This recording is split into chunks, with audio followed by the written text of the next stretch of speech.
Hello, everyone. Welcome to the This Works For Me Virtual Summit. I'm your host, Permpe Watson, and I am the director of the Faculty Development Center at Murray State University. During this summit, I will be having conversations with various individuals who will be sharing strategies that have worked for them. And we trust that many of these strategies could work for you too, to help you succeed in higher education and beyond. With me today is Dr. Melony Shemberger. Dr. Shemberger, thank you so much for taking the time to join us today to share with us. Oh, thank you. I really have been looking forward to this opportunity. Great. Dr. Shemberger, I'm going to open the floor. Could you just tell us a little bit about yourself, who you are, where you're from, and what you do? Sure. So I am Dr. Melony Shemberger. I am an associate professor of journalism and mass communications at Murray State University, and I am in my 6th year of teaching. So prior to Murray State, I was the public relations spokesman for Austin Peay State University in Clarksville, Tennessee for several years. So I made the transition to Murray State, and I'm now a racer. Great. Thank you so much. And I am really looking forward to this conversation with you. And I couldn't help but notice the wording of your title, making time for writing and research, not trying to get time or seeking time, actually making time. And I know that for many of us, we struggle to do that. We may even go as far as blocking it off on our calendars, but the research is not done. Could you help us understand what impressed you to actually start making time for research and writing, and how has this strategy worked for you? Sure. So when I first decided to come to the tenure track side of faculty life, it was overwhelming. On top of the teaching, then you have service to do. And when someone is a brand new tenure track professor, it's daunting. And I was not used to that kind of a lifestyle. So I was struggling to make time in a way. I was just trying to think, well, I'm going to do this. I'm going to block off 30 minutes here and do this. And then something would come up. Mm-hmm. So I am a runner. And to be a good runner and a devoted runner, you have to make time to run. So every morning I run for the most part. And it wasn't until I was making that connection, I thought, okay, Melony, you are making time to run, so you can make time for your writing and research. So I started practicing that same principle. The thing is, all of us are given the same amount of time in a day. What we do with it is up to us. So that's when I started to go every so-and-so, every such and such day, or every whatever, I would make that time.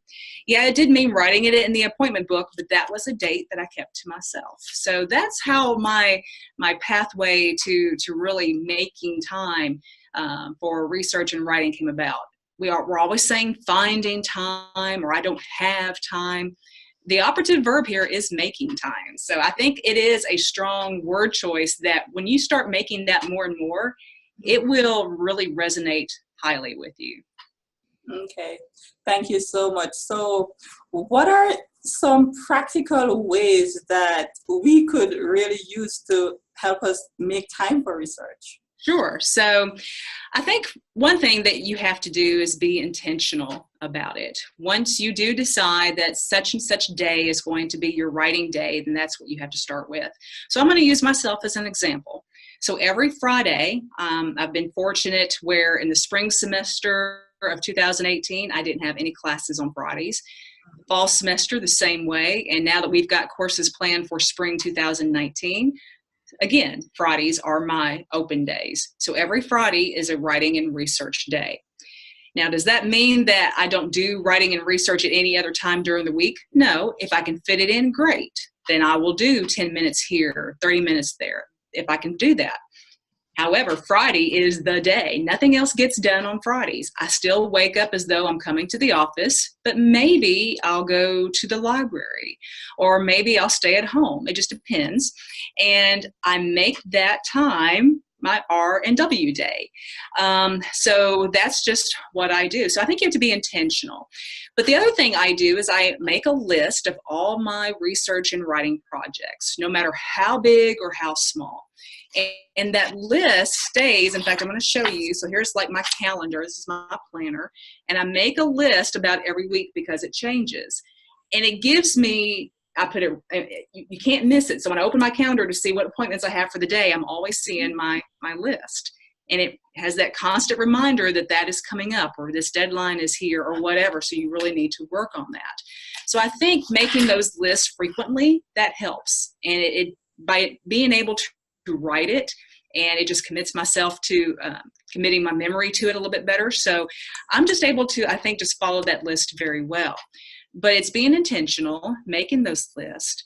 And then the other thing that I do, and it's probably something quirky about me, but I think it really works well. So I want this to be an experience. I mean, every Friday is my research and writing day. So I want it to be a good day. I want to be able to accomplish something, to be productive. I'm one of those. I have to have a Dunkin' Donuts iced coffee, or a Sonic soda, or even a frozen Coke from Burger King. I've got to have some sort of beverage, if you will. And I think it's just creating that experience. So there's nothing, there's no other grander feeling than being able to go to Dunkin' Donuts and getting my medium iced coffee with maple pecan, cream and 2 sugars, getting that, and then going to the library, having my computer and just everything that I need, and I feel set. It's like, okay, I can do this. So it just puts me into a good mood already. And then I'm hitting forward with my writing and other research projects. So it, like I said, may sound quirky, may sound silly, but for me it works. And so that's what I do. And when I've shared that with other people, whether they're faculty or not, it doesn't matter. They tell me similar experiences. They'll say, you know, you're right. In order to do this, I feel like I've got to do this first. There's a routine involved with it. So I think the more you can establish those types of opportunities for yourself, rather than just going, oh, Friday's my research and writing day. Well, make it something memorable for you and something that's going to be fun for you. And for me, it is that iced coffee that makes it all fun. So that's what works for me. I think the other thing too is being able to let people know that Fridays are my research and writing days. I don't care for meetings, if at all possible. I know that can't always be avoided, but I don't try to take any meetings. I don't do a lot of emails other than when I take breaks. So I'm pretty committed to that time. So those are the things that I do in practicing research and writing and making that time. I think, Dr. Shemberger, that is pretty impressive, because some of the points that you have mentioned, you know, making it intentional, and that Friday that you're talking about, I imagine that it could still be challenging to protect that Friday, even though you tell people that this is your Friday, and you mentioned that you hardly check emails apart from when you have break. How do you really protect that Friday? Do you, for example, feel guilty when someone asks you to really do something for them and you had to say no because you had to make time for the research? Yes, and I think that, you know, we're human, and I think you have to take that into consideration. Case in point, a couple of weeks ago, I did have to take my daughter to the airport on a Friday. Now, that is family. Of course, family does come first. But what if it were a colleague who needed a ride to the airport? You know, I would have done that. I think as long as we keep ourselves in check and knowing that, okay, well, last Friday I did a lot, so I can bend the rules here on my Friday and take care of this personal errand or whatever. I did something this past Friday for my husband because I wanted him to be able to have time after work to do what he needed to do to prepare for Saturday. So as long as I was still making some gains and being able to do something, I felt pretty good about that. But other days, I have to admit, I've had some really good productive days just because I am able to limit other meetings and other things that come up. Right. You're able to limit the distractions. I really like how you're able to discipline yourself to say, okay, I'm not going to check my emails until it's break time. I think that is really good. So thinking about our viewers, and I imagine that someone might be listening and saying to themselves, well, yes, Dr. Shemberger, I get it. It works for you to make time for research. Perhaps your schedule is not as hectic as mine. I'm not sure that I could literally make time for research to be productive. You know, perhaps because they don't have the time, they think, or even lack of motivation for whatever reason. What would you say to this person? Perhaps this person is not even confident in conducting good research. What would you say to someone like that? That is a good question. Let me back up several years. So when I first came here, now I'll never forget during my interview with the assistant dean at that time, because Dean Todd was out of the office. I got scared of research and writing because our emphasis is on the peer-reviewed journal articles.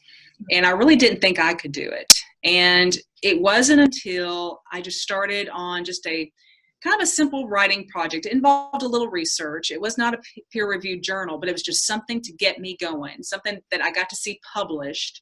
And it was great motivation.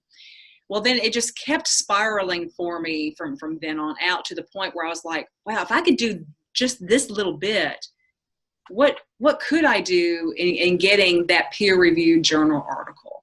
So that was when I think things started really going in motion in my head. Okay, Melony, you make time to run, so this means you're going to have to make time for this. I think just starting small. And that's really the thing. So if any one of those tips that I mentioned to somebody out there that they feel like they could really grasp and use that's a win. So if it means just being able to go 30 minutes one day, just start there, 30 minutes, and maybe grab that cup of coffee that you love so much and see how much it can really maybe help you with your research and writing. That might be, you know, what you need to get that big boost, and then you can go even more. Mm-hmm.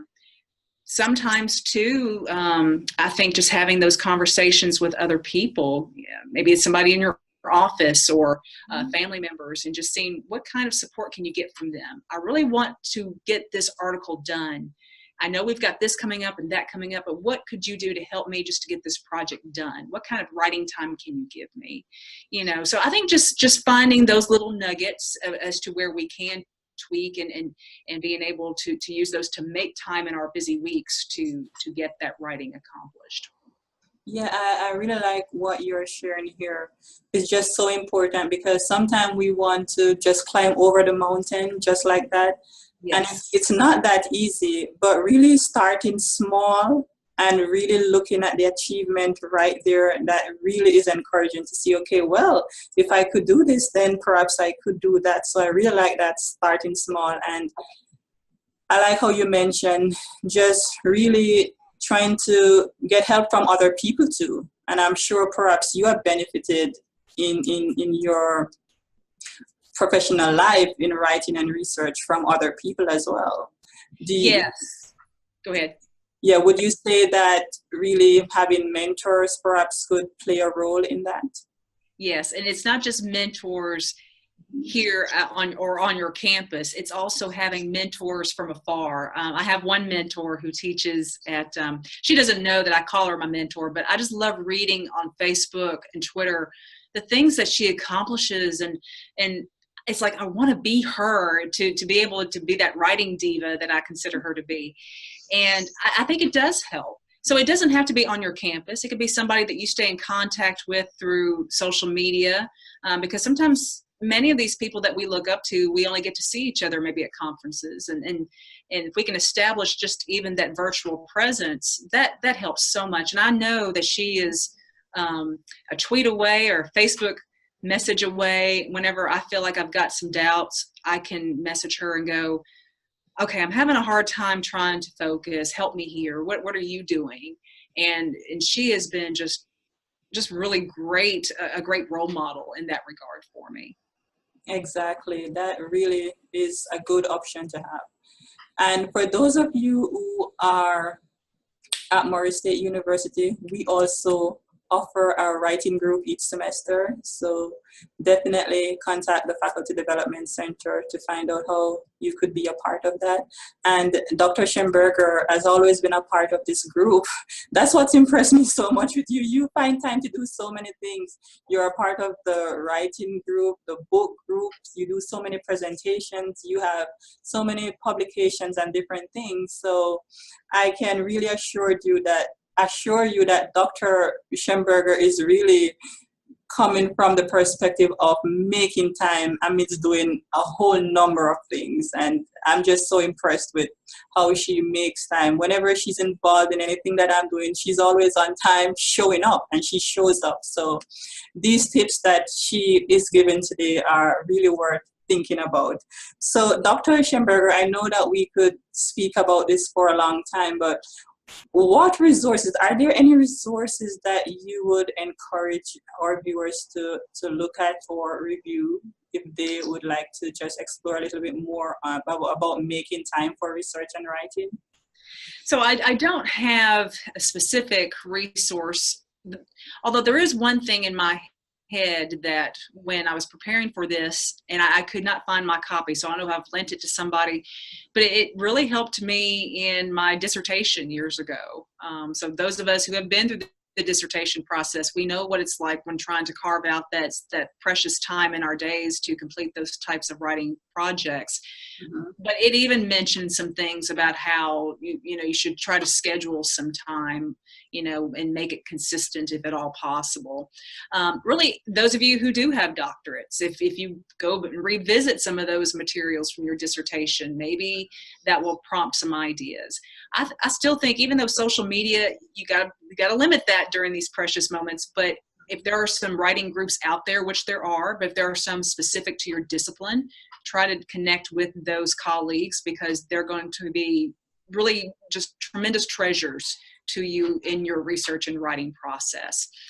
And those of you who are not at Murray State, if you teach at other institutions, I want to piggyback off what Dr. Watson said, especially if you have a writing group. Oh my gosh, I'm able to kick out an article because of that writing group. And it has helped me to really get 2 articles published as a result. So, those are really helpful resources right there. Exactly. And one of the things that we're doing this semester, we are having the writing group, not just face-to-face, but online. So if someone wants to sit at their desk and just tune in via Zoom to say, okay, I'm here, I'm writing, we are just a group that could help to keep you accountable. So if you're interested, definitely contact me.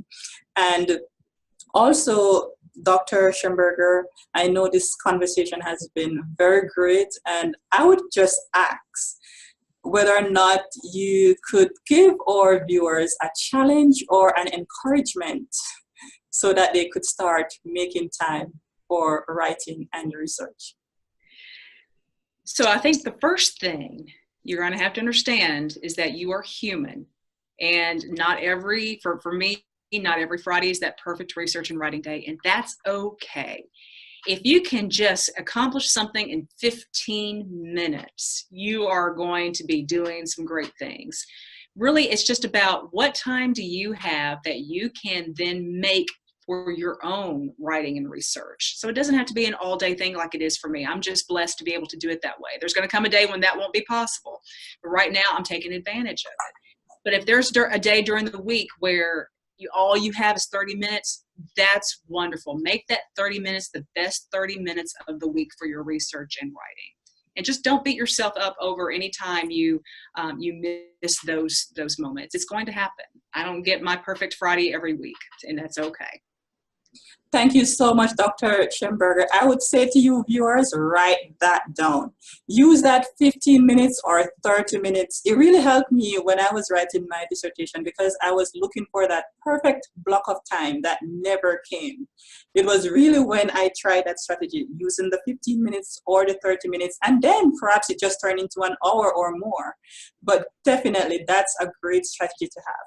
So Dr. Shemberger, thank you so much for taking the time out of your busy schedule to make time for us, to really provide us with some practical strategies for making time for writing and research. Oh, And you're very welcome. Right, thank you. You're so welcome. And for those of you who are watching, if something was said that resonated with you today and you would like to share it with others, please feel free to do so. Share the link.